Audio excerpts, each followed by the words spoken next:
नमस्कार, मैं हूं संजय राजन। स्वागत है आपका प्राइम डिबेट में। दोस्तों, अब पहले चरण के मतदान के प्रचार के लिए महज 48 घंटे का वक्त बचा है, यानी 17 तारीख को प्रचार प्रसार का दौर समाप्त हो जाएगा और 19 अप्रैल को पहले चरण के आम सभा चुनाव के लिए मतदान होना तय है। जाहिर सी बात है, पूरा देश चुनावी रंग में रंग चुका है। बिल्कुल आम सभा चुनाव के मुहाने पर खड़ा है देश। लगभग सारे प्रमुख सियासी दलों का घोषणा पत्र भी जनता के सामने आ चुका है। चाहे बात की जाए कांग्रेस के न्याय पत्र की या फिर बात की जाए भारतीय जनता पार्टी की मोदी की गारंटी वाले संकल्प पत्र की, या बात की जाए राष्ट्रीय जनता दल के परिवर्तन पत्र के नाम से जारी घोषणा पत्र की, या फिर बात की जाए समाजवादी पार्टी के जनता का मांग पत्र हमारा अधिकार नाम से जारी घोषणा पत्र की, सबने लोक लुभावन वादों की झड़ी सी लगा दी है। दोस्तों, वैसे तो सारे घोषणा पत्र का लब्बो लुआब देखा जाए तो यही है कि हर एक सियासी दल अपने तरीके से किसानों, युवाओं, गरीबों और महिलाओं को बेहतरी का सपना दिखाया है। लेकिन आज हम जिस मुद्दे पर अगले 1 घंटे तक चर्चा करने जा रहे हैं वो है युवाओं के रोजी रोजगार को लेकर किए गए दावों की। वैसे तो हर चुनाव के पहले युवाओं को एक बेहतरीन भविष्य का सपना दिखाया जाता है, लेकिन इस बार करीब 22% युवा मतदाताओं के रोजी रोजगार को लेकर कुछ ज़्यादा ही भरोसा इन घोषणा पत्रों में दिखाई पड़ रहा है। कांग्रेस कहती है 30 लाख युवाओं को रोजगार देगी। रोजगार देने के लिए कैलेंडर बनाया जाएगा। लालू यादव की पार्टी कहती है 1 करोड़ युवाओं को रोजगार देंगे। भारतीय जनता पार्टी कहती है रोजी रोजगार को लेकर करीब 27 लाख करोड़ का निवेश लाया जाएगा। करीब 1.5 करोड़ युवाओं को कौशल विकास मिशन से जोड़ा जाएगा। वहीं समाजवादी पार्टी का ये दावा है कि युवाओं को देश भर में लैपटॉप तो बांटा ही जाएगा, युवाओं को रोजगार देने के लिए मिशन रोजगार के अलावे राष्ट्रीय रोजगार नीति बनाई जाएगी। ऐसा ही कुछ दावा आम आदमी पार्टी से लेकर दूसरे सियासी दलों का भी युवाओं के रोजी रोजगार को लेकर किया जा रहा है। तो दोस्तों, चलिए आज हम विस्तार से बात करेंगे इस मुद्दे को लेकर कि आखिर कितना पूरा होता है युवाओं का सपना और आगे कितना पूरा होने की उम्मीद है। एक बेहतरीन पैनल जिसमें सियासी दल के नुमाइंदों के अलावा राजनीति के जाने माने विश्लेषक या वरिष्ठ पत्रकार भी हमारे साथ शामिल होंगे। हम अगले 1 घंटे तक चर्चा करने जा रहे हैं, लेकिन पहले सुनते हैं कुछ बयान। घर घर पहुंचाए हैं। अब हम पाइप से सस्ती रसोई गैस घर घर पहुंचाने के लिए तेजी से काम करेंगे। हमने करोड़ों गरीब परिवारों को मुफ्त बिजली कनेक्शन दिए। अब हम करोड़ों परिवारों का बिजली बिल जीरो करने और बिजली से कमाई के अवसर पैदा करने की दिशा में काम करेंगे। कि हिंदुस्तान के राजनीतिक स्ट्रक्चर में हो क्या रहा है। आरएसएस ने और बीजेपी ने और खासतौर से नरेंद्र मोदी जी ने जो स्ट्रैटेजी बनाई है उसका फाउंडेशन क्या है, उसकी नींव क्या है, सबसे पहले यह समझना है। नरेंद्र मोदी जी ने जैसे अदानी जी की मोनोपोली है पोर्ट्स पर, इंफ्रास्ट्रक्चर पर, डिफेंस में, वैसे नरेंद्र मोदी जी ने पॉलिटिकल फाइनेंस की मोनोपोली बनाई है। जो राशन मिल रहा है, जो गरीबों तक राशन पहुंचाया जा रहा है, न वो पौष्टिक है न वो उसकी क्वालिटी है कोई। गरीबों को केवल राशन इसलिए उपलब्ध करा दे रहे हैं कि बस उन्हें भोजन मिल जाए, लेकिन जब तक पौष्टिक भोजन नहीं मिलेगा तब तक उनका स्वास्थ्य बेहतर नहीं हो सकता, वो सोच और समझ भी नहीं अच्छी हो सकती है। इसलिए आटा और डाटा का अधिकार की बात इसमें हम लोग कर रहे हैं। तो देश भर में 1 करोड़ नौजवानों को नौकरी, सरकारी नौकरी हम लोग देने का काम करेंगे। दो तारीख जो है वो मतलब दो डेट याद कर लीजिए। देश में 15 अगस्त, आने वाला जो 15 अगस्त है, आपको बेरोजगारी से आज़ादी मिलना शुरू हो जाएगा। आने वाला जो जिस समय हमारा देश आज़ाद हुआ था, जिस तारीख को, हम लोगों का प्रण है कि हम लोग 15 अगस्त से बेरोजगारी से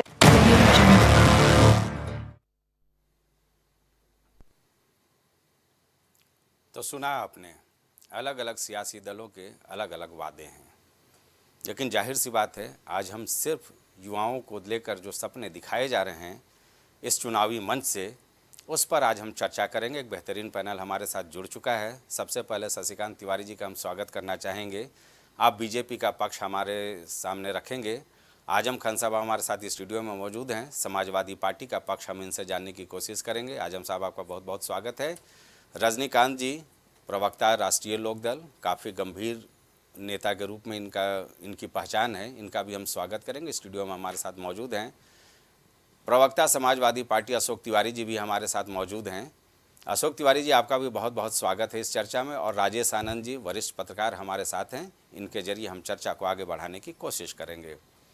सबसे पहले हम चलते हैं शशिकांत जी, सवाल आप ही से है। युवाओं को लेकर के तमाम तरह के वादे घोषणा पत्रों में देखने को मिल रहा है। हालांकि इस बार घोषणा पत्र भी अजीब तरीके का देखने का मिल रहा है। सबने अलग अलग नाम दिया। आरजेडी ने उसका परिवर्तन पत्र नाम दिया है, किसी ने न्याय पत्र, किसी ने मोदी की गारंटी। इन सब में देखने को ये मिल रहा है कि युवाओं को लेकर के बेहतरीन वादे किए गए हैं।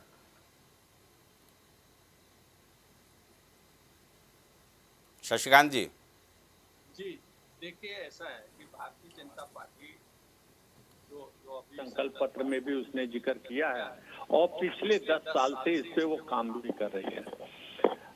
हम केवल देखिए, ये अभी राजद के नेता का आप क्लिप चला रहे थे, तो उन्होंने कहा है कि हम 17 अगस्त से नौकरियां देंगे।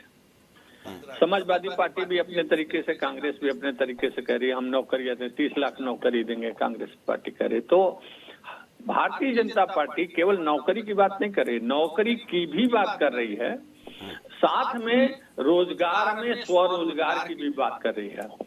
भारतीय जनता पार्टी ने पिछले 10 साल कौशल विकास पे काम किया, जो अब तक का सबसे बड़ा बजट, एलोकेटेड बजट है कौशल विकास का, तो इस मोदी सरकार के दौरान है। उसके बाद स्टार्टअप पे काम किया, सबसे ज्यादा अगर बजट दिया है तो इस 10 साल में सरकार ने स्टार्टअप पे दिया है। युवाओं को किसको लाभ दिया जा रहा है? युवाओं को दिया जा रहा है। और विशेष बात मैं जिक्र करना चाहूंगा संजय भाई यहाँ पर, कि उद्यम विभाग में, उद्योग विभाग में जितने भारत के उत्तर प्रदेश के हर जिले में जिला उद्योग केंद्र है, इसी प्रकार से भारत के सभी जिलों में उद्योग केंद्र है। तो जिला उद्योग केंद्र के जरिए बहुत भारी मात्रा में, जो सपा बसपा के शासनकाल में उत्तर प्रदेश में देखने को नहीं मिलता था। कभी कांग्रेस ने जरूर जिला उद्योग केंद्र की स्थापना की थी, लेकिन आज की तारीख में पिछले 5 साल में जितना फंड उनको मुहैया कराया गया, चाहे वो डीओपी के जरिए काम करने के लिए कराया गया या उद्यम, आज भी उद्यम रजिस्ट्रेशन हो रहा है और ऑनलाइन हो रहा है। घर बैठे हमारे युवा जो है उस पे उद्यम पे रजिस्ट्रेशन करके और 3 लाख तक का लोन वो फ्री, मतलब फ्री से मतलब कि कोई उस पे उनको कुछ भी गिरवी रखने की जरूरत नहीं है। आधार कार्ड और एड्रेस और उनके पहचान पत्र के आधार पे 3 लाख का लोन दिया जा रहा है। ऐसे करोड़ों युवा जो है वो लाभान्वित हो चुके हैं और आगे भी लक्ष्य है करोड़ों युवा ये लाभान्वित किए जाएंगे रोजगार, स्वरोजगार, नौकरी के जरिए। भारतीय जनता पार्टी का यह संकल्प है कि युवाओं को वो प्राथमिकता पर लेती है। ठीक है, चलिए कहते हैं अशोक जी। जी भाई, आपने भी रोजी रोजगार को लेकर के 2 बड़ी बातें रखी हैं, राष्ट्रीय रोजगार नीति, मिशन रोजगार, और रिक्त पड़े सारे सीटों पर भर्ती। हालांकि पेपर लीक वगैरह तो है ही वो आप लोगों के साइड बाय साइड एजेंडे में, लेकिन युवाओं के लिए अगर बहुत कुछ किया जाता है तो आखिर युवा निराश क्यों हो रहे हैं? ये तो भाजपा सरकार की देन है। 2014 से भाजपा सरकार है और 10 साल में उसने युवाओं के लिए कुछ नहीं किया। 10 साल में युवाओं के लिए कुछ नहीं किया भाजपा सरकार ने। युवाओं के लिए जब हमारी इंडिया गठबंधन की सरकार आएगी तो हमारे राष्ट्रीय अध्यक्ष जी ने स्पष्ट कर दिया है कि हम पेपर लीक नहीं होने देंगे। जिस तरह पेपर लीक हो रहा है, जिस तरह से जो है युवाओं को रोजगार नहीं दिया जा रहा है, आरक्षण में घोटाला किया जा रहा है, 69,000 शिक्षक भर्ती घोटाला में घोटाला किया गया, जिस प्रकार से पद रिक्त हैं और रिक्त पदों को भरा नहीं जा रहा है, हमने स्पष्ट कर दिया है कि दलित वर्ग के और पिछड़े वर्ग के जो पद रिक्त हैं उसको तत्काल भर्ती की जाएगी। स्पष्ट रूप से कहा है हमने। जो लैपटॉप हमने वितरित किया था आज भी चल रहा है लोगों का, आज भी वो लैपटॉप खराब नहीं हुए हैं अभी तक। सवाल इस बात का है, युवाओं के लिए कुछ करने के मिशन की जरूरत है, संकल्प की जरूरत है। ऐसे नहीं होता है जिस तरह से भाजपा सरकार कर रही है। भाजपा सरकार ने सरकारी उपक्रम सब बेच दिए। आज हालत यह सरकारी नौकरियां कम हो रही हैं। सरकारी नौकरियां जब घट जाएंगी जब, तो आरक्षण कहां से मिलेगा बताइए आप। आरक्षण का घोटाला हो रहा है, आरक्षण खत्म करने की साजिश की जा रही है पूरे देश में इस समय, और यही हमने उठाया है मुद्दा। हम पूरी तरह से युवाओं के साथ हैं, युवाओं के हर सुख दुख में साथ हैं और युवाओं को पूरी रोजी रोजगार हर तरह से मुहैया कराने का प्रयास करेगी। और संकल्प पत्र में हमने डाला है, हमने स्पष्ट कहा है 30 लाख रोजगार, कांग्रेस ने भी डाला है। सवाल इस बात का है कि दोनों तरफ से, हम सभी तरफ से युवाओं का, किसानों की बात कही है हमने, किसानों के एमएसपी की बात कही है हमने। एमएसपी किसानों का कितना आवश्यक है जिससे उनका जीवन यापन होना है, एमएसपी गारंटी हमने दी है। स्वामीनाथन रिपोर्ट के आयोग के रिपोर्ट के आधार पर दी है।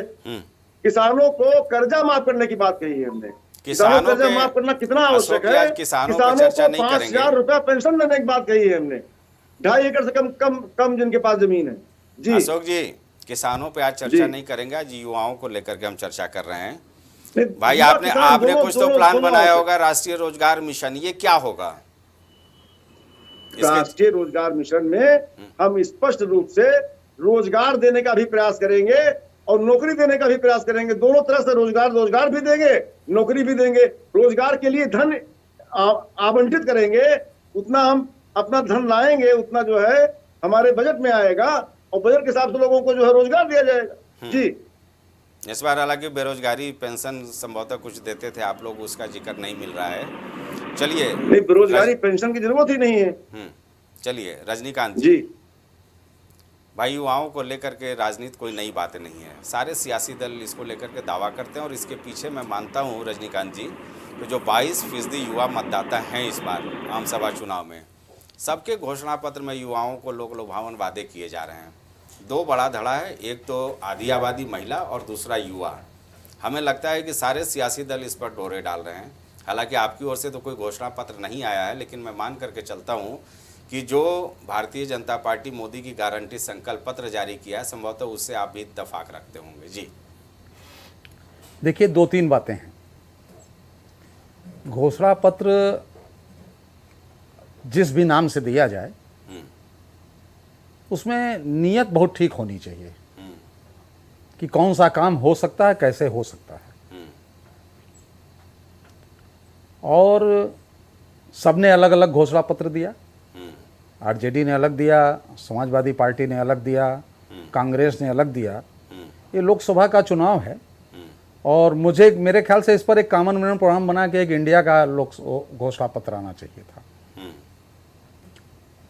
देखिए, जहाँ तक हमने अभी समाजवादी पार्टी के भाई बता रहे हैं और रोजगार की बात, मैं 2 उदाहरण देना चाहता हूँ। 2012 से इनकी गवर्नमेंट थी और 2 घटनाएं घटी थी रोजगार पे। एक उर्दू टीचरों के साथ, जब मायावती जी की गवर्नमेंट थी तो इन्होंने आंदोलन किया था उर्दू टीचरों के साथ, और जब इनकी गवर्नमेंट आई तो लाठी से पिटवाया उनको। और जनरल शिक्षकों के साथ भी यही हुआ। तो देखिए, बातें दोहरी नहीं होनी चाहिए। आपको अपनी नीयत साफ रखनी चाहिए और नीयत साफ रख के घोषणा पत्र आना चाहिए सारी। जहां तक आप एनडीए की बात कर रहे हैं कि एनडीए का घोषणा पत्र, जो भाजपा का घोषणा पत्र आया, मेरे ख्याल से एनडीए के किसी घटक दल ने अपना घोषणा पत्र नहीं दिया है। जी, उन्होंने, मोदी जी ने इस पत्र में एक चीज दिया है कि मैं मैन्युफैक्चरिंग हब बनाऊंगा। देखिए, मैन्युफैक्चरिंग हब बनने से रोजगार बढ़ेगा, रोजगार आएगा। ये कहना कि इतने करोड़ रोजगार देंगे, नहीं देंगे, लेकिन मैन्युफैक्चरिंग हब अगर बनेगा तो रोजगार आएगा। कौशल विकास के बारे में तिवारी जी ने बताया कि उस पर कितने काम हो रहे हैं, कैसे हो रहे हैं। तो ये एक पारदर्शिता है कि हम अगर मैन्युफैक्चरिंग हब बनाएंगे तो उसमें रोजगार किसको मिलेगा? नौजवानों को मिलेगा, कामगारों को मिलेगा, जो इंजीनियर्स होंगे, जो इलेक्ट्रॉनिक्स क्षेत्र के विद्यार्थी होंगे, जो कंप्यूटर्स उसके विद्यार्थी होंगे, सबको रोजगार मिलेगा अगर एक मैन्युफैक्चरिंग हब इंडिया में डेवलप होगा। उस पर अगर काम हो घोषणा पत्र में, तो ये कहना कि मैं इतना रोजगार दूंगा, वो ना कह के ये रोजगार ही है मैन्युफैक्चरिंग हब, ठीक है ना। और दूसरी चीज, देखिए, घोषणा पत्र में कोई कह रहा है 2029 तक ये खत्म कर देंगे, वो खत्म कर देंगे। अरे 70 साल, 72 साल, 75 साल देश को आजाद हुए हो गया। मैडम की गवर्नमेंट थी, इंदिरा जी ने भूखमरी खत्म करने की बात की, काम भी किया, लेकिन नहीं हो पाया। तो ऐसे लोग लुभावन सपने दिखाने की जरूरत नहीं है, बुनियादी चीजों पर बात करने की जरूरत है। ठीक है, चलिए, ये इत्तेफाक है कि आजम खान साहब भी आज हमारे साथ मौजूद हैं। आजम खान साहब, आप भी समाजवादी पार्टी के हैं, लेकिन भाई साहब, मैं आपसे एक सवाल तो पूछूंगा कि भाई रोजी रोजगार को लेकर के आपने जब यहाँ बहुमत की सरकार थी उस समय भी वादा किया था, लेकिन कानूनी दांव पेच में आप भी उसी तरह फंसे जिससे मौजूदा सरकार फंस रही है। हालांकि युवाओं को रोजी रोजगार जितना आप देना चाहते थे उतना तो आप भी नहीं दे पाए जनाब। सबसे पहले तो मैं कहना चाहूँगा 2012 से 2017 के बीच में जो अभी हमारे रालोद के प्रवक्ता कह रहे थे, उर्दू टीचरों की 11,000 भर्तियां हुई हैं। मतलब ऐसा लाठीचार्ज नहीं हुआ, बल्कि 11,000 भर्तियां हुई हैं।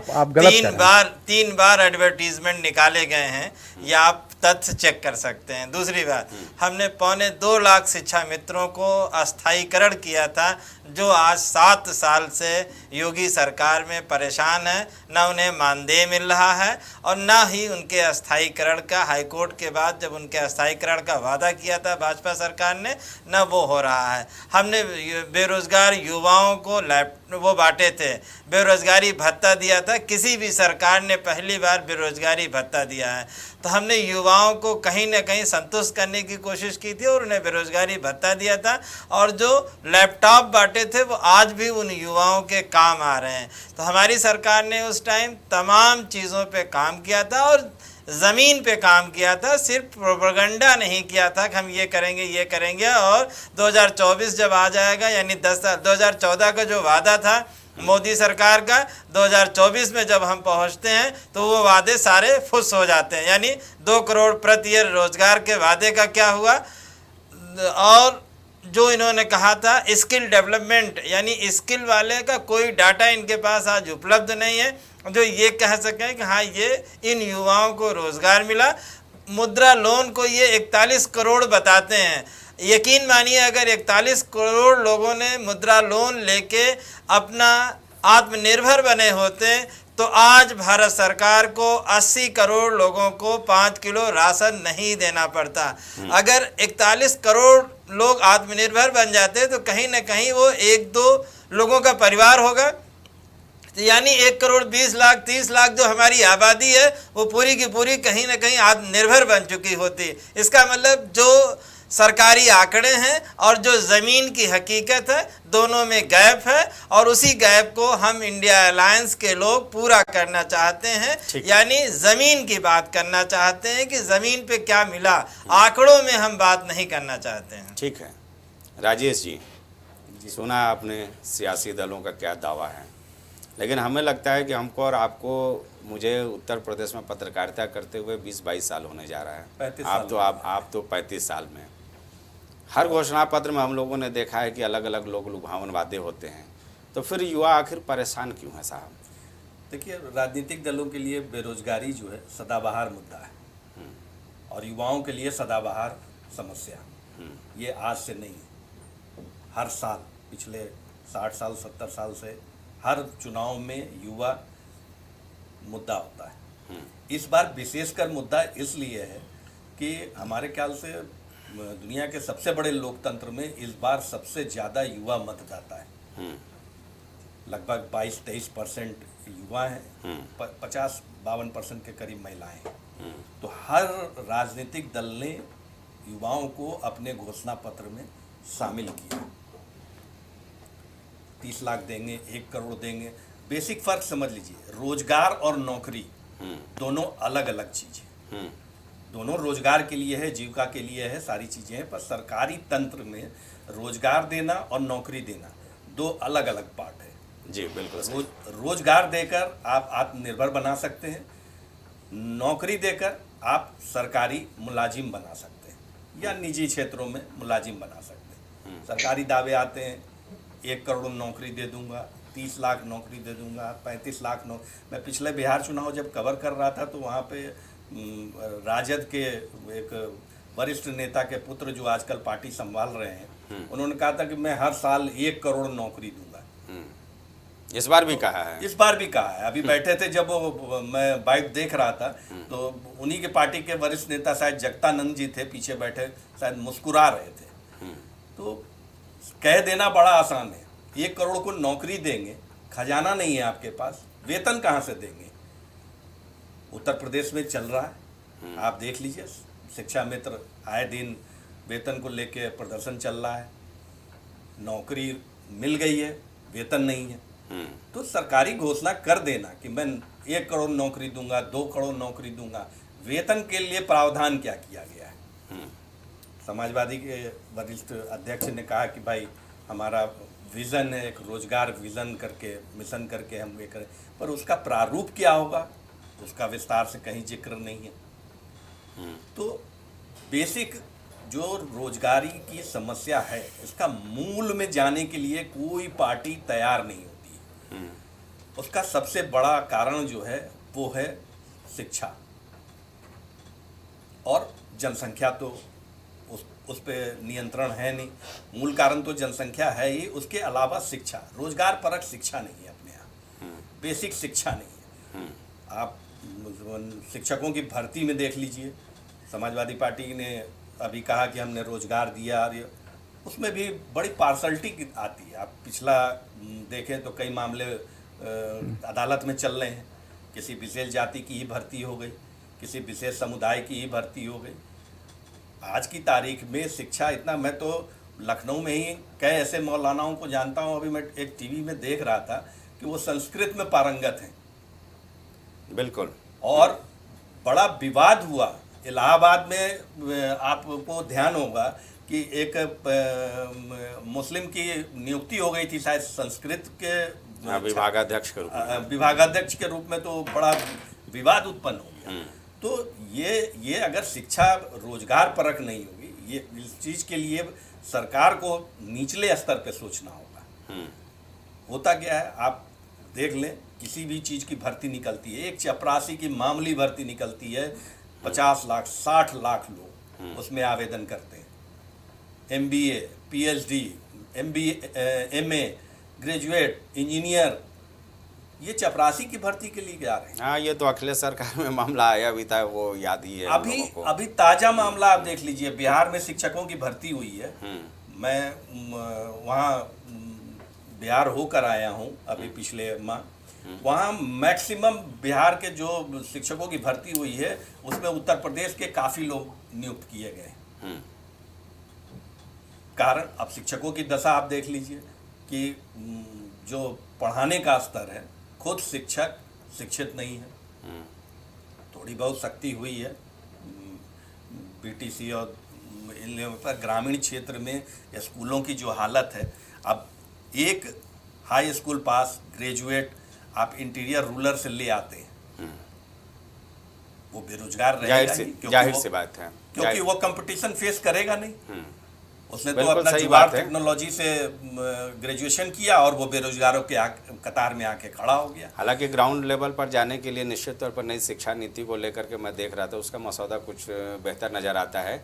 शशिकांत जी, भाई सवाल तो आपसे होगा, एक आंकड़ा मेरे पास आया है central for monitoring Indian economy का, अक्टूबर से लेकर के दिसंबर 2023 तक का एक आंकड़ा है कि 20 से 24 साल के आयु वर्ग के 44.3% युवा बेरोजगार, 25 से 29 आयु वर्ग के 14% से ज़्यादा युवा बेरोजगार, रही बात जो आप कौशल विकास ट्रेनिंग की बात कर रहे थे, कौशल विकास मिशन में, उसको लेकर के भी एक आंकड़ा है, 1.40 करोड़ युवाओं ने ट्रेनिंग ली और इसमें से केवल 54 लाख को ही रोजी रोजगार मुहैया हो पाया।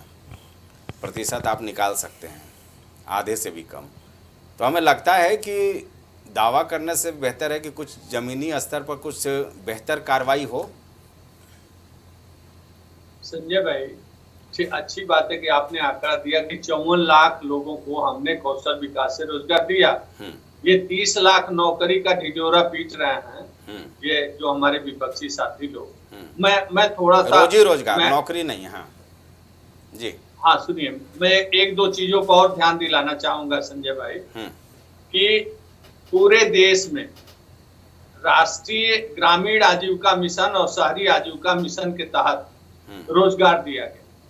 उत्तर प्रदेश को ले लीजिए तो उत्तर प्रदेश के प्रत्येक गांव में एक बीसी सखी रखी गई। वो बीसी सखी का काम यह है कि स्वयं सहायता समूह के महिलाओं की मदद करना और उनको रोजगार उनका आगे बढ़ाने में उनकी सहायता करना। तो प्रत्येक गांव उत्तर प्रदेश में जितने गांव हैं गिन लीजिए, उतने तो बस बीसी सखी को, जिसमें पिछड़ी और दलित महिलाओं को प्राथमिकता दी गई और उनको रोजगार दिया गया लाखों की संख्या में। और स्वयं सहायता समूह को मजबूत किया गया, जो मोदी जी का जो उस पे मोदी जी बहुत बल देते हैं कि स्वयं सहायता समूह के जरिए हम रोजगार पैदा करेंगे और महिलाओं को मजबूत करेंगे। एक बात। दूसरी बात मैं आपको फिर ध्यान दिलाना चाहूंगा कि चूंकि संकल्प पत्र सबके आ गए हैं और रजनीकांत जी ने बहुत अच्छी बात कही कि भारत को मैन्युफैक्चरिंग हब बनाया जाएगा। संकल्प पत्र में स्पष्ट लिखा हुआ है कि रेल के जितने पुर्जे बनते हैं सब भारत में बनेंगे, हमारे देश में बनेंगे। जितने हवाई जहाज के पुर्जे बनते हैं हमारे देश में बनेंगे।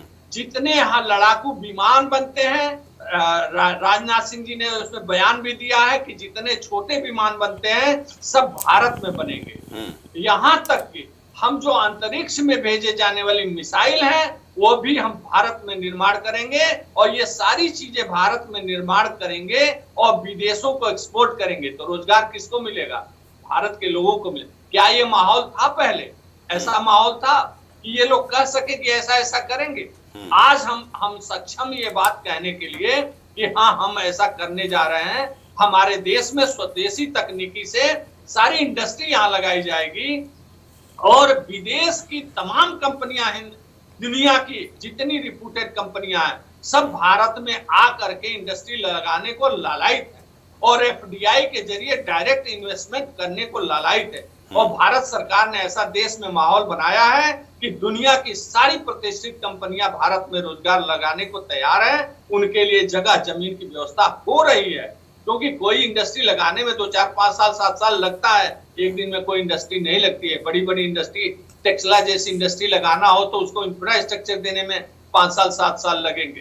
तो इस प्रकार से भारत में रोजगार का ही निर्माण करने की बात हो रही है। हम विश्वकर्मा रोजगार के जरिए भारत सरकार ने जितना बल दिया है और प्रदेश सरकार ने बल दिया है, हम विश्वकर्मा सम्मान भी, अभी कार्यक्रम आयोजित हुआ था 2 महीना पहले लोकभवन में, जिसमें विश्वकर्मा सम्मान लोगों को दिया गया।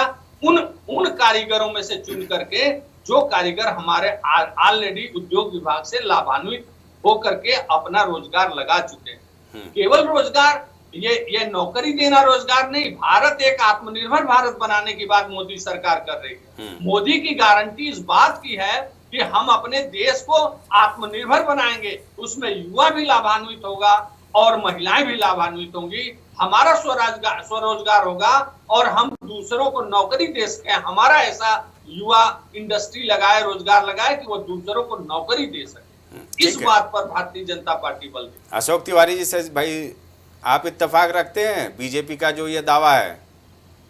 जी देखिए संजय भाई, बीजेपी अगर इतना ही कर लेती कि जितने भी सरकारी नौकरियों का रिक्तियां हैं, भारी भरकम रिक्तियां हैं सरकारी नौकरियों में, भारी भरकम रिक्तियां हैं जो कि नहीं भरी जा रही हैं, जो कि भरी नहीं जा रही हैं और जो पोस्ट निकलते भी हैं वो लीक हो जाते हैं। कितनी परीक्षाएं लीक हुई उत्तर प्रदेश में। देखिए संजय भैया, उत्तर प्रदेश देश का सबसे बड़ा राज्य है।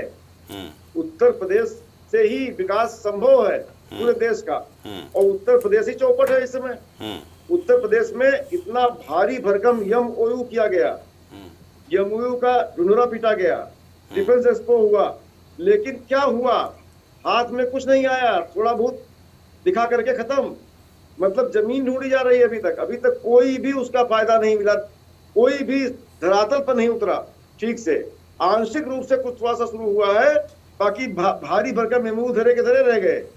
सवाल इस बात का है कैसे, जब तक औद्योगिक विकास नहीं होगा उत्तर प्रदेश का, देश का उद्योग का विकास नहीं होगा ठीक से, एक ही उद्योगिक घराने को सब कुछ दे दिया जाएगा, सब कुछ एक ही औद्योगिक दे दिया जाएगा। डिफेंस कॉरिडोर भी बन रहा है भाई। संभव विकास तभी संभव है जब सारे के सारे नौकरियों को भरा जाए, रिक्तियां भरी जाए, चाहे दलितों की हो चाहे पिछड़ों की हो, भरी जाए, रिक्तियां भरा जाए, और जो है उसके साथ साथ औद्योगिक विकास किया जाए देश का और प्रदेश का, और सही से किया जाए। ऐसा नहीं कि एक ही राज्य उद्योग घराने को तो सब कुछ दे दिया जाए, सार्वजनिक उपक्रम बेच दिए गए। एक सवाल और ले लीजिए। एक तो डिफेंस कॉरिडोर काफ़ी तेज़ी से आगे बढ़ रहा है, उसमें तमाम तरह के जो युद्ध से रिलेटेड जो हथियार और औजार और अस्त्र शस्त्र बनेंगे ही।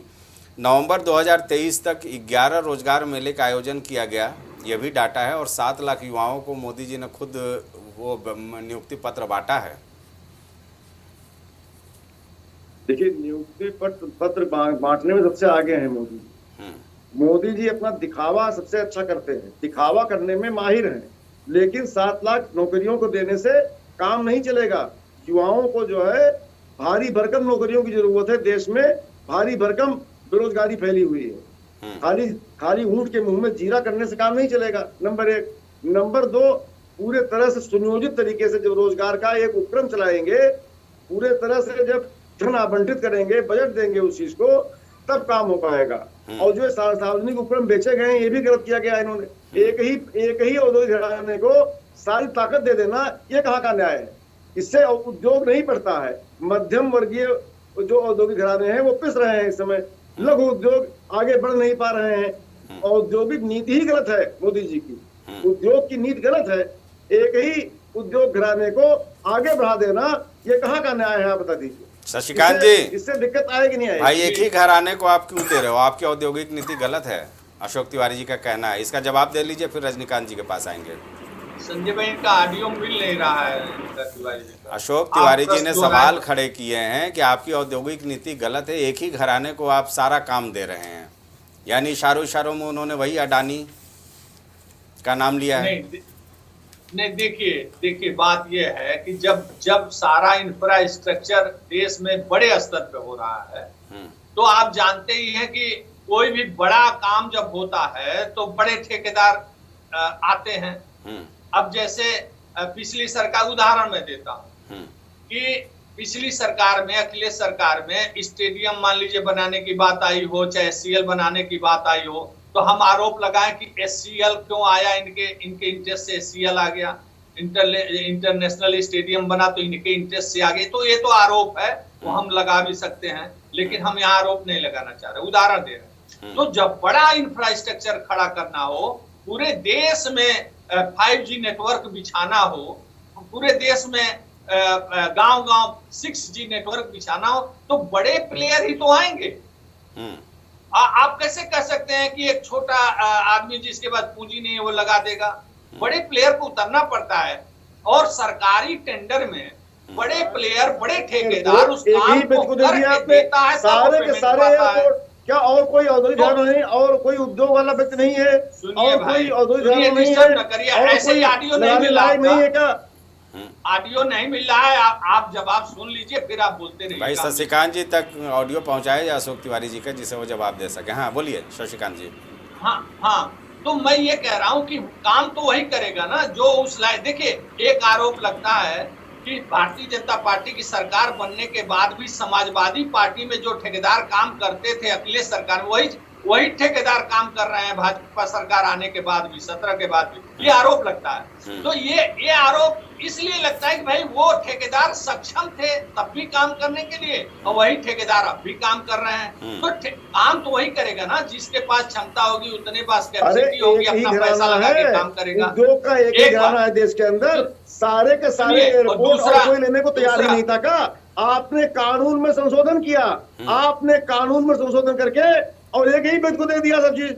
उसके बाद अनुभव नहीं था उसके पास, अनुभव नहीं था उसके पास, और बगैर अनुभव के दे दिया आपने उसको। आपने पक्षपात किया है देश के अंदर।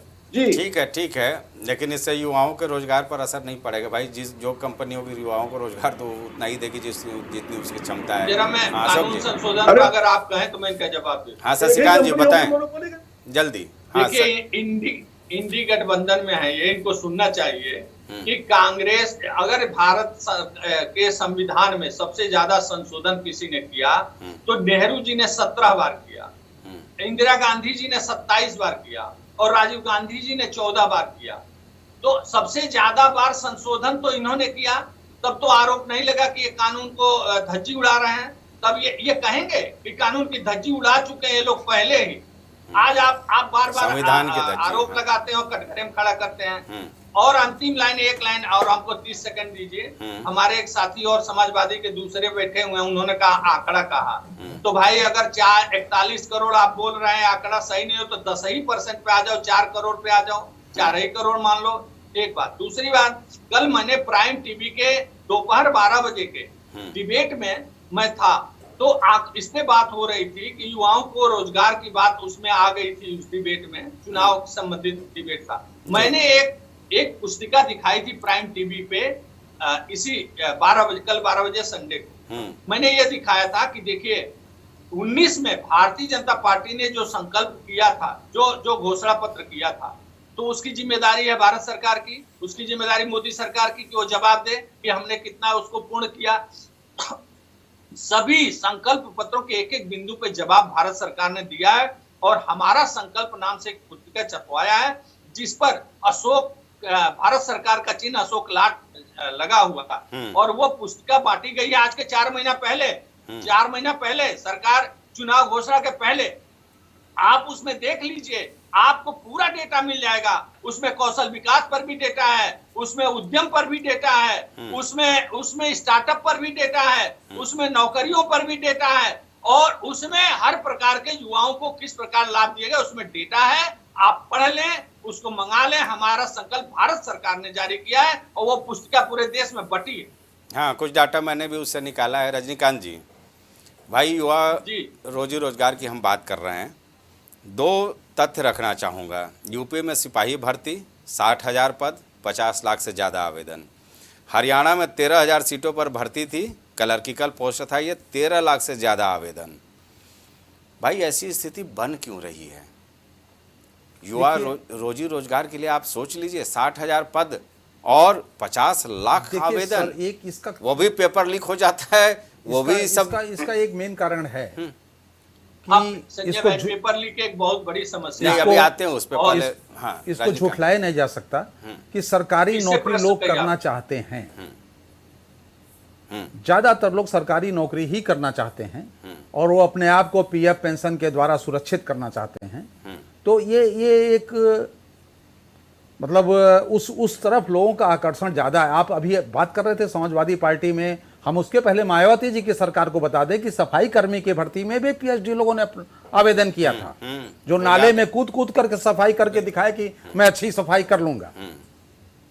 तो ये चीजें हैं। देखिए अभी बात चल रही थी, मैं किसी पर्टिकुलर सरकार को दोष नहीं दे रहा हूं, मैं आजादी से लेके अब तक की बात कर रहा हूं कि युवा युवा स्कूल में जाता है, अभिभावक उसको कॉलेज में पढ़ाता है, बेहतरीन शिक्षा देता है, उसके बाद घर में वो बेरोजगार हो जाता है। एक मिनट, बहुत लोग ऐसे हैं जो सरकारी जॉब में नहीं जाके प्राइवेट जॉब पसंद करते हैं। जो लड़के इंटेलिजेंट हैं वो जाके प्राइवेट नौकरियां करते हैं, सरकारी नौकरियां छोड़ के करते हैं।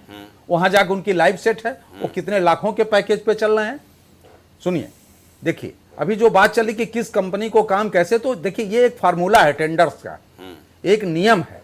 और जब टेंडर फ्लोट होता है, पेपर में निकलता है, हर जगह आता है, तो उसमें लिखा जाता है किसकी कैपेसिटी क्या होनी चाहिए, किसके पास कितना इसका अनुभव होना चाहिए, किसके पास इसकी कैपेसिटी धन की कितनी होनी चाहिए, आपके बैंक अकाउंट्स का ट्रांजैक्शन कितना होना चाहिए, ये सारी चीजें अगर हैं तो ये काम उन्हीं को मिलेंगे जो उस क्राइटेरिया को पूरा करेगा। हाँ, लेकिन रजनीकांत जी ये भी ट्रेंड है ना, हम लोगों ने कई घोटाले खोले हैं कि अंडर टेबल डील हो जाता है, उसके बाद वो नियम कायदों में परिवर्तन थोड़ा बहुत हो जाता है। एक मिनट हम सुने, एक मिनट हम आपको एक बात बताएं, हम इससे आपकी बात से सहमति इसलिए नहीं है कि ये सब ऑनलाइन है आज के जमाने में और सारी चीजें स्क्रीन पर दिखाई देती हैं।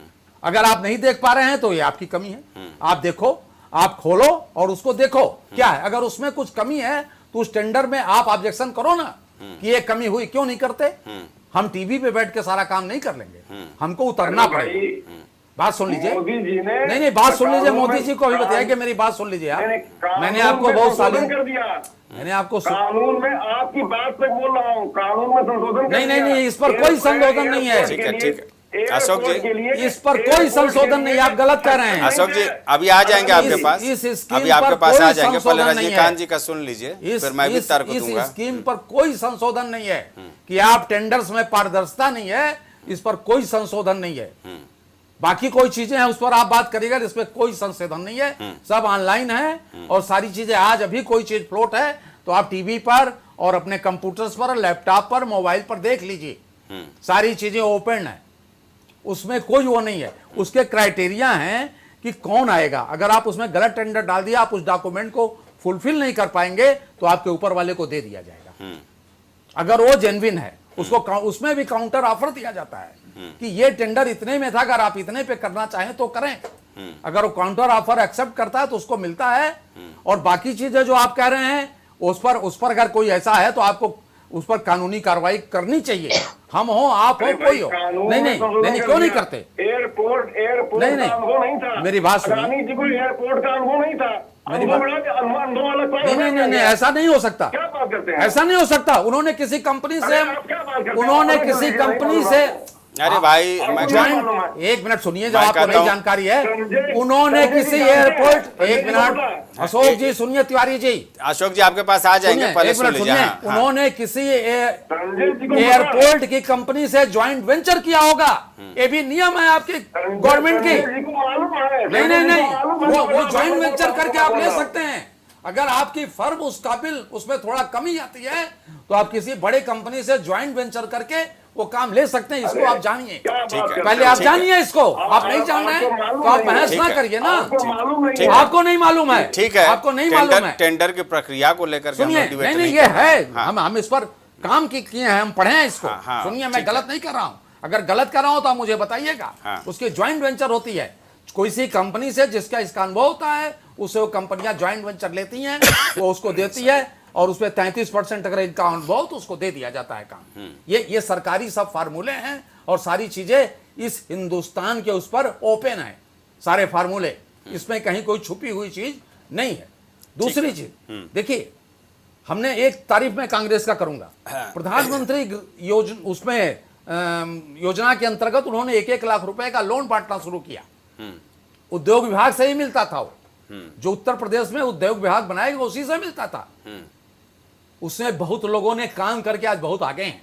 अब बहुत लोग उसको लेके खा गए, खत्म कर दिया, उनको खोजने पे नहीं मिलते। तो ये गलती किसी दल की नहीं होती, हम उसमें कांग्रेस को दोषी नहीं बनाएंगे। मुद्रा लोन भाई 10 से 20 उन्होंने किया था इस काम को। अभी हमारे शशिकांत तिवारी जी ने भी कहा कि कांग्रेस ने उद्योग विभाग की स्थापना की थी जिले जिले में। देखिए, जो काम हो, जो अच्छे काम हो, हम उसकी सराहना भी करते हैं। ये काम इंदिरा जी के जमाने में उन्होंने किया था, प्रधानमंत्री रोजगार योजना चलाई थी और उस पर तमाम लोगों को लोन 1-1 लाख रुपए बिना गारंटी के लोन उस जमाने में मिल गए थे। कुछ लोग काम करके आज बहुत आगे हैं, मैं उनका लिस्ट नहीं लाया हूं, कभी बिठाएगा मैं उनको दे दूंगा, जो आज करोड़ों में 1 लाख रुपए से करोड़ों में कहें। तो ऐसा नहीं है, अगर आप बड़ काम कर रहे हैं तो इस मैन्युफैक्चरिंग हब से, कौशल विकास योजना से आप नौकरियां दे सकते हैं, आपके वहां और अपॉइंटमेंट आ सकते हैं। मैं ये जो घोषणा पत्र भाजपा का आया है मैन्युफैक्चरिंग हब का, इसका स्वागत होना चाहिए। ठीक है, राजेश जी कुछ बोलना चाह रहे थे। मैं सारे प्रवक्ताओं की बात सुन रहा था, इंडस्ट्री पे आ गए हम लोग। तो ऐसा नहीं है, पीछे की सरकारों में काम हुआ, उत्तर प्रदेश में पिकअप की स्थापना की गई थी, बिल्कुल ठीक बात। बहुत लोगों को लोन दिया गया, फैक्ट्रियां लगी, industrial area Amausi, industrial area Nadarganj, industrial area Chinhat, Amethi, Kursi, Barabanki, हमारे वहाँ गोरखपुर में गीडा बहुत बड़ा है, गीडा बना, यस, इंडस्ट्रियल बहुत डेवलप हुए। पर आज स्थिति बहुत खराब है। उद्योग पिकअप के लोन की रिकवरी का क्या हुआ? 90s के दौर में पत्रकारिता के समय में हम लोगों ने खोजबीन कर काफ़ी लिखा पढ़ा था। उसके बाद आज तो खोजी पत्रकारिता रही नहीं, तो पिकअप का क्या लोन का हुआ, क्या नहीं हुआ। बिल्डिंग आज भी विभूति खंड में खड़ी है। विभाग क्या कर रहा है पीछे के लोन रिकवरी के लिए? इस पे किसी सरकार ने कभी कोई कार्रवाई नहीं की, जानकारी भी हासिल करने की कोशिश नहीं की। ये तो उद्योग की बात हो गई। शशिकांत जी से मैं थोड़ा सा इत्तेफाक ये रखता हूँ, इन्होंने कहा टेंडर प्रक्रिया और 5G बिछाना है तो एक ही कंपनी ये वो। 2014 के पहले ही से ही BSNL हिंदुस्तान की सबसे बड़ी दूरसंचार कंपनी है और आज भी है। जो नेटवर्क उसके और जो टावर उसके गांव-गांव के खेतों में लगे हैं और रिलायंस ने भी उसको किराए पे ले रखा है। अब इधर फ्री हो गया हो तो ना मालूम हो, मुझे जानकारी नहीं है। पर शुरुआती दौर में जब रिलायंस ने काम शुरू किया था फाइबर का, तो इनके टावर पे ही रेंट लेके एयरटेल, वोडा सारे लोग अपना नेटवर्क चलाते थे। मोदी जी ने सरकार बनने के बाद BSNL को थोड़ा संजीवनी मिली है, थोड़ी सी संजीवनी मिली है, पर यह काम सरकार का था कि उसको उतना सक्षम, जब आपके घर में खुद प्लेयर है तो उस प्लेयर को डेवलप करने की ज़रूरत थी, न कि बाहर से खिलाड़ी लाने की ज़रूरत थी। बिल्कुल सही। ये सरकार चाहती तो BSNL को आज मर्ज करके दे देती, अडानी को देती, अंबानी को देती। जैसा रजनीकांत जी ने कहा कि 23% एक्सपीरियंस, तो एक्सपीरियंस के तौर पे BSNL को पार्टनर बना देती। BSNL खड़ा। राजेश जी सही बात है, आप बिल्कुल सही कर रहे हैं। वन डिस्ट्रिक्ट वन प्रोडक्ट का जो परिणाम देखने को मिल रहा है ना जी, वो वाकई चौंकाने वाला है। इसमें एक चीज मैं और जोड़ना चाहता हूँ, इसका रोजगार से बड़ा ये है वन डिस्ट्रिक्ट वन प्रोडक्ट। मैं जैसे अभी सरकार ने एक योजना चलाई वन नेशन वन पेंशन, उसी तरीके से एक शिक्षा में भी हो जाना चाहिए वन नेशन वन सिलेबस। बुनियादी शिक्षा। अब होता क्या है कि बच्चा CBSE ICSE पढ़ के आया और वो तुरंत CBSE कंपटीशन में आने के लिए उसको CBSE जरूरी है, उसको NCERT पढ़ना बहुत जरूरी है। तो बेरोजगारी तो बढ़ेगी क्योंकि वो कंपटीशन फेस नहीं कर पाता तो रोजगार, नौकरी नहीं मिलती तो वो कतार में जाके खड़ा हो जाता है। तो बुनियादी जरूरी ये है कि हम शिक्षा में सुधार करें और रोजगार परक शिक्षा बनाएं। शुरुआत में वन नेशन करते हैं, ये CBSE, NCERT, ICSE, ICS, UP board, Bihar board, हर स्टेट के अपने अलग अलग बोर्ड हैं, इनको ख़त्म करके वन नेशन वन सिलेबस होना चाहिए। ये बहुत ये वाकई आपने सही बोला, क्योंकि हम लोग जिस शिक्षा पद्धति में पढ़े हैं उसका नाम था बुनियादी शिक्षा। बुनियादी शिक्षा में राजेश जी आपको याद होगा कि हम लोग सरकारी स्कूल में जाते थे, कमरे में झाड़ू लगाना, साफ सफाई करना, अपना वो क्या बोलते हैं जिस पर बैठने का तख्त होता है वो लगाने की जिम्मेवारी हमारी, खेती बाड़ी से लेकर के तमाम चीज़ें उसमें शामिल की गई थी। कृषि का भी अलग से वो होता था, एक क्लास होता था, पीरियड होता था। तो कुल मिलाकर के कहीं ना कहीं ये सब चीज़ों से आज के युवा जो हैं वो दूर होते गए हैं। जाहिर सी बात है, इसीलिए जब पढ़ लिख लेता है युवा तो वो सीधा सोचता है कि हम या तो IAS बनेंगे, IPS बनेंगे और नहीं तो किसी मल्टीनेशनल कंपनी में चले जाएंगे। हालांकि निश्चित तौर पर नई शिक्षा नीति में थोड़ा बहुत पुट मैं देख रहा हूँ कि एक बार फिर उसी ढर्रे पर जाने की कोशिश हो रही है। जी राजेश जी आगे कंटिन्यू करें। मैं ये कहना चाह रहा हूँ कि आज का युवा 15-20 हज़ार की नौकरी करना नहीं चाहता, क्योंकि 15-20 हज़ार रुपए में उसकी जीविका चलनी नहीं है। और वो आज की तारीख में प्राइवेट इंजीनियरिंग कॉलेज से पढ़कर अगर वो BTech करके निकला है तो उसके माता पिता ने लगभग 30 से 40 लाख रुपया खर्च किया है। अब 30-40 लाख रुपया खर्च करने के बाद वो 15 हज़ार की नौकरी करना आत्मग्लानि में आ जाता है, वो करता नहीं है। तो सवाल इसी चीज का है कि सरकार को शिक्षा पे विशेष ध्यान देना होगा। ये राशन, डाटा, आटा, ये सब फ्री होने के से अच्छा ये रहेगा कि देश में सरकार इन बात पे चिंता करे कि फ्री शिक्षा और फ्री स्वास्थ्य। अगर हम स्वस्थ हैं और हम शिक्षित हैं तो कमा तो हम लेंगे ही रोजगार। आजम खान साहब, भाई बेरोजगारी भत्ता देने की आवश्यकता ही क्यों पड़े? अगर युवाओं के लिए एक बेहतर प्लेटफॉर्म तैयार कर दिया जाए तो हमें लगता है कि बेरोजगारी भत्ता जैसे चीज़ों के लिए सरकारी धन का इस्तेमाल करने की आवश्यकता भी नहीं पड़े। जो आप लोग दावा करते हो ना कि बेरोजगारी भत्ता हमने दिया। तो ये तो वर्तमान सरकार जो तमाम सम्मान निधि बांट रही है उसे खुद सोचना चाहिए था कि जो भारत की जनता है उसे हम कैसे आत्मनिर्भर बना सकते हैं।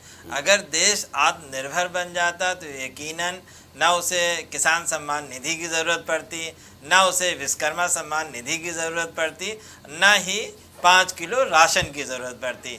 जो हमारे वरिष्ठ पत्रकार महोदय कह रहे थे वो सही कह रहे थे कि भारत को ज़रूरत है कि उसकी शिक्षा नीति में सुधार लाया जाए, उसे रोज़गार परक बनाया जाए और लोगों को आत्मनिर्भर बनाया जाए। अगर लोग आत्मनिर्भर बनेंगे इसका मतलब देश में जो विकास है उसमें भी तेज़ी आएगी और देश के विकास में ज़्यादा से ज़्यादा देशवासियों का योगदान होगा। लेकिन हो क्या रहा है, देश के विकास को 1-2 लोगों के हाथ में केंद्रित कर दिया गया है। टेंडर की कोई भी प्रक्रिया हो लेकिन अगर सारा टेंडर एक ही कंपनी को जा रहा है तो इसका मतलब उसमें कोई चेक एंड बैलेंस लगाना चाहिए। दूसरे भी प्लेयर्स हैं उन्हें भी मौका मिलना चाहिए। सिर्फ एक आदमी तो नहीं काम कर सकता पूरे भारत का, एक कंपनी तो पूरे भारत का काम नहीं कर सकती। मुझे याद है पिछले चर्चा में जब समाजवादी पार्टी का घोषणा पत्र आया था तो राजेश जी ने एक बहुत ही महत्वपूर्ण मुद्दा उठाया था। आप जो आटा और डाटा की बात की हो ना, तो डाटा के लिए आपको फिर वहीं जाना पड़ेगा जिनका आप विरोध कर रहे हो। तो हम तो चाहते थे कि डाटा बीएसएनएल प्रोवाइड कराए। बीएसएनएल बहुत मजबूत कंपनी थी, अगर उसे हिस्सेदारी दी गई होती तो वो आज अपने कदमों पे खड़ी होती। लेकिन वर्तमान सरकार बीएसएनएल को कहीं ना कहीं पीछे ढकेलने के, प्राइवेट लोगों को हाथ में दे के उनको पीछे ढकेलने की कोशिश करी। सरकारी संस्थाओं को मजबूत किया जाना चाहिए। एक अहम मुद्दा और है पेपर लीक को लेकर के, शशिकांत जी भी कुछ बोलना चाह रहे थे। भाई पेपर लीक को लेकर के तमाम सियासी दलों ने, आपने भी किया है वादा, कांग्रेस ने भी किया है, समाजवादी पार्टी ने भी किया है, लेकिन ये हो तो रहा है भाई साहब, जिससे युवा परेशान है।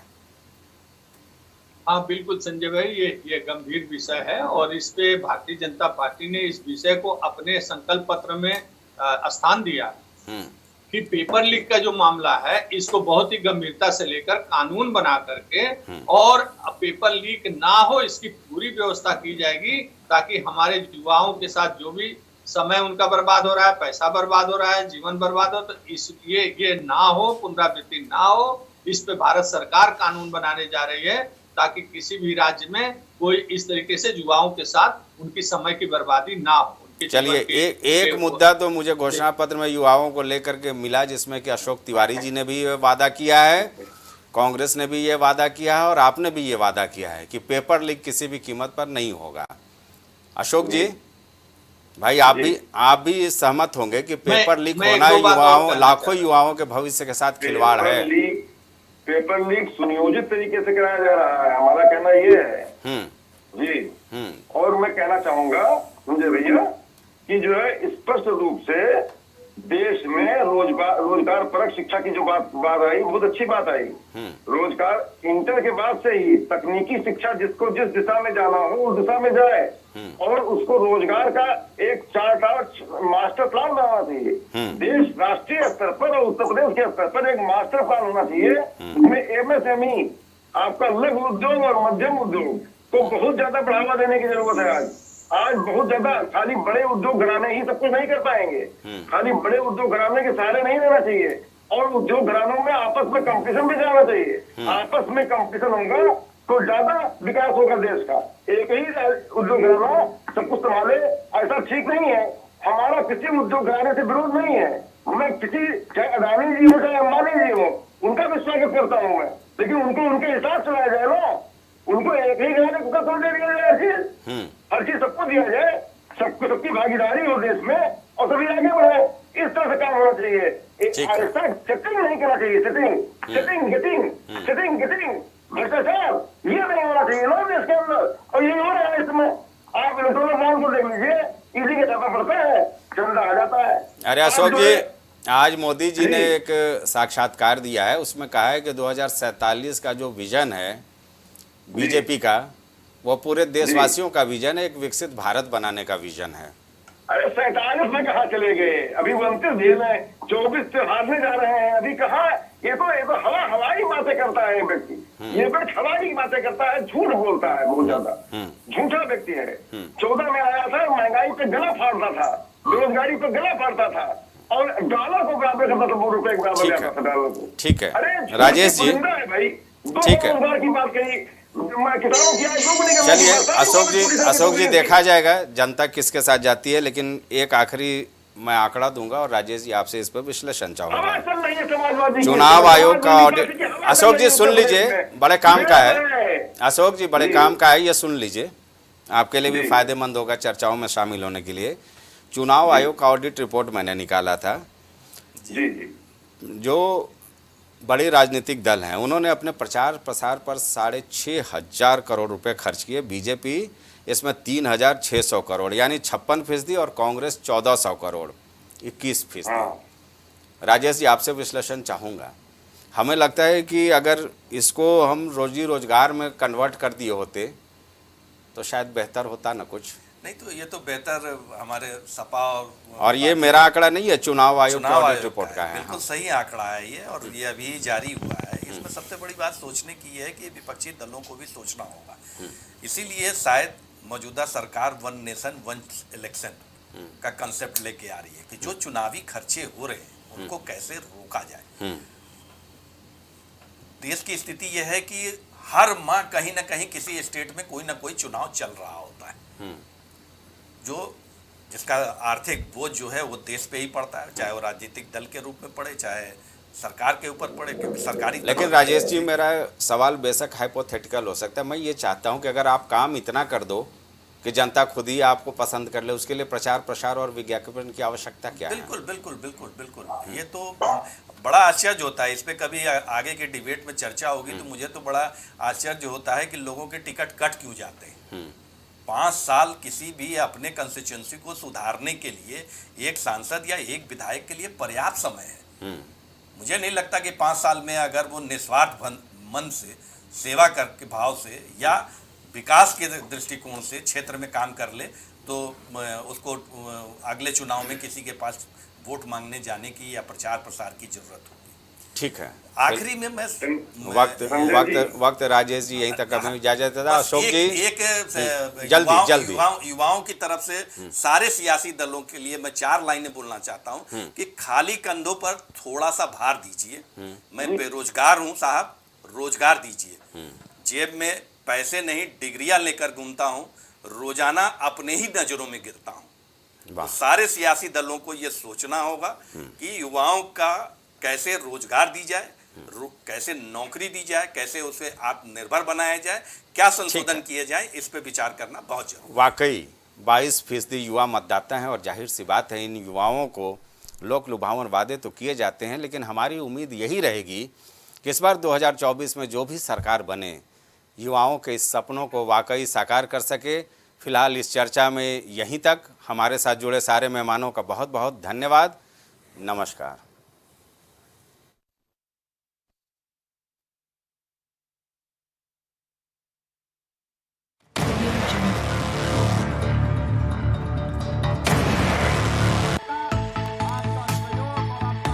कुछ भाव पुष्प।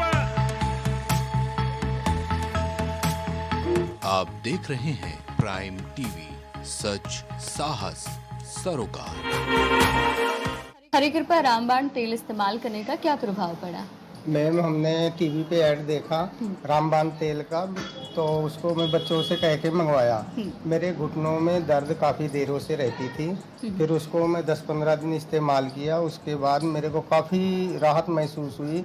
कामकाज में भाग दौड़ में मेरा काफ़ी मतलब ठीक ठाक रहा। अब उससे हमको बहुत ज़्यादा राहत है। मैं मार्केटिंग का काम अपने आराम से कर लेता हूँ।